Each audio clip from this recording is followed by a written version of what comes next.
special day! Hey guys, so ayan po guys ngayon, andito na naman po tayo mga kablit para patawanin ko kayo.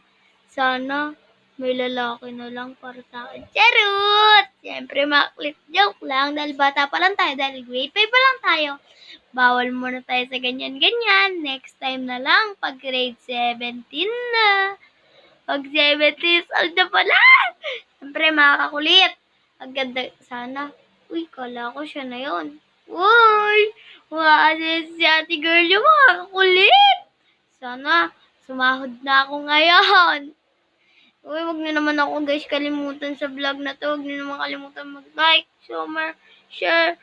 Please guys, mag-comment naman kayo kung anong gusto kong kainin. Kung anong gusto nyong kainin at kakainin ko para sa inyo. At kung anong... At maglista lang kayo kung magkano budget doon. Love you guys.